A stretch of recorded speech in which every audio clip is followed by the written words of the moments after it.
Hey guys, Scott here, and I thought today I'd talk about who the worst killer in Dead by Daylight is. This is not really a definitive thing because you could certainly make arguments for lots of the bottom tier killers of not being the actual worst. And I wanted to go over my criteria of, determining this and then give a verdict. I already know what I'm going to say in my head, but basically my whole criteria with how bad a killer is, it's related to a lot of things. Map pressure, how good they are at chases, how much game delay do they have, things like that.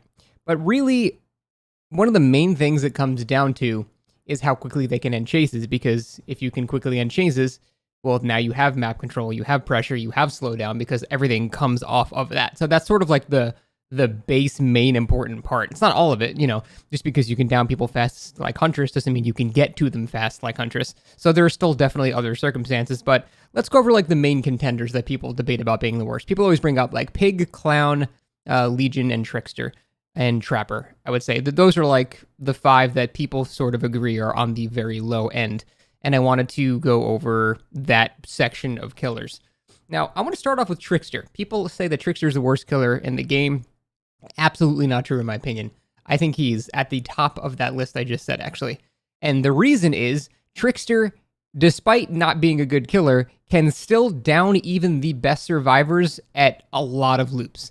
And any killer that can down a survivor with 5,000 hours in the game with not much input on their end can't be the worst killer in the game. Even if it takes them forever to get to that position, the fact that they can still actually down them, like, if you get any Auto Haven loop, any short loop like Cowtree, any, short Macmillan loop, anything like that, the Trickster, he's going to down you at it. Like, there's really not much you can do. You can, you can just try leaving the loop, I guess, but eventually he's going to down you.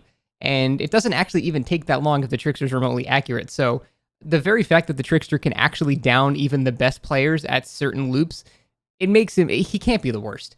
Main event is shit, and basically everything else about him is shit, but he still can down good survivors and sort of negate their skill at looping, which is so important. So I don't think it's Trickster. Then we have Trapper, which is another suggested worst killer, which I would argue that Trapper without add-ons, yeah, that is pretty damn close to being the worst killer in the game. In fact, if you said that, I don't think I'd argue. But the thing is, Trapper just never plays without add-ons. You always use at least a brown bag. You'll always have a bare minimum a brown bag. So I think judging him based off of, having no add-ons whatsoever is a little bit unrealistic, because that's just never going to be the scenario that you actually have. So I don't think Trapper is the worst. He's very close to the worst if you use bad add-ons, but the good add-ons that he has are actually nuts. Like Iridescent Stone, Honing Stone, like those things are extremely good. And again, he has the same thing where even if you have the best looper in the world, if they don't see a trap that you placed well, your chase is just going to end immediately. Any killer that can immediately end a chase against a very good survivor, I don't think can be the worst. He's close, but I don't think he can be the actual worst.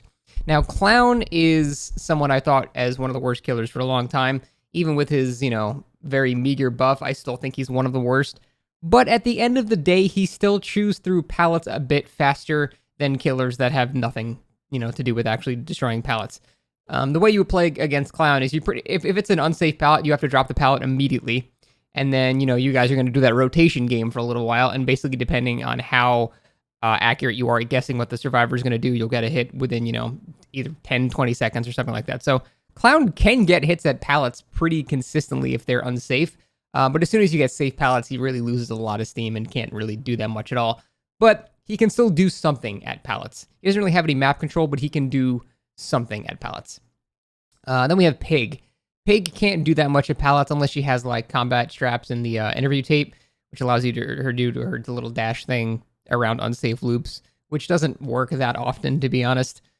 Typically, if you were able to get a hit with that, you could probably just do it anyway, with just a regular lunge. But there are certain scenarios, there are some really good pigs that actually bait out the growl. They'll like crouch down, growl for a second, make them leave the loop, and then just start chasing again. So there are things that she can do, but really the most important thing that she has is her traps. Has, extremely good game delay. If you're just medium lucky, you get one or two, it's fine. If you get all four boxes, her game delay is nuts. It's extremely good.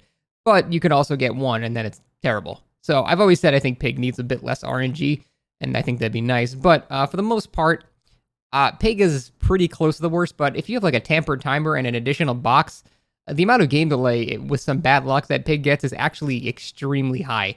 So I don't think she's the worst because of that, and there's something she can do at loops. So that brings me to Legion. I think Legion is the worst killer in the game. I think that his power is basically just injuring people, and that's it. And as we know, injuring people doesn't really do much. Most good survivors don't care about being injured. If you get any remotely decent survivors, as long as it's not an indoor map where the Legion can sneak up on them or something like that, he has no downing power whatsoever. Now, Legion is the only killer who compounds the correct way to play against killer against him like exponentially. So the worst thing that can happen for killer is the survivors split up. They go to 1 to a gen, and you're chasing one guy, 3 are on 3 separate gens. That's the worst thing that can happen for a killer. That's the best, the most efficient thing the survivors can do. Now, Legion is a killer who is doubly punished for that. Legion's only thing is when people are next to each other or relatively nearby for him to actually be able to chain his power together and just get some game delay by making them mend, and that's basically it.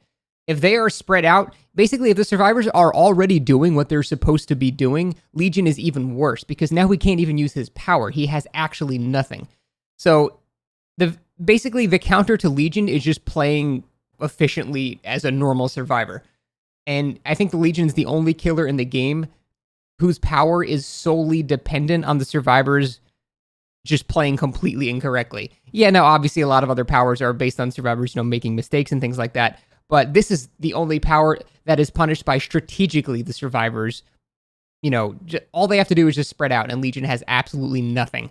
And I can't see any arguments otherwise. Yeah, you can get a hit and then cancel your power, but then they get so much distance. Yeah, you can try running in front of them a bit, but even if you run directly on top of them and then cancel your power to try to actually, get it down, at the end of the day, you're still chasing people without any power whatsoever to actually down them. And that is why I think he's the weakest, because if you have a really good team, they're not going to waste time healing, because who gives a shit? That basically just negates Legion's power entirely, and now you just have a killer with no power. So that is why I think Legion's the worst killer. Now, all these killers that I talked about are pretty bad. They're not like super far off or anything, so don't freak out if you think like, oh, but I think this one's so much worse. They're all pretty bad, but I think Legion takes the cake of being the absolute worst because of his, reliance on the survivors purposely playing as incorrectly as possible. And if they just do something as simple as spread out and not something complicated, then they are going to, the Legion's going to have a very bad time. That is it, guys. Thanks for watching, and see you next time.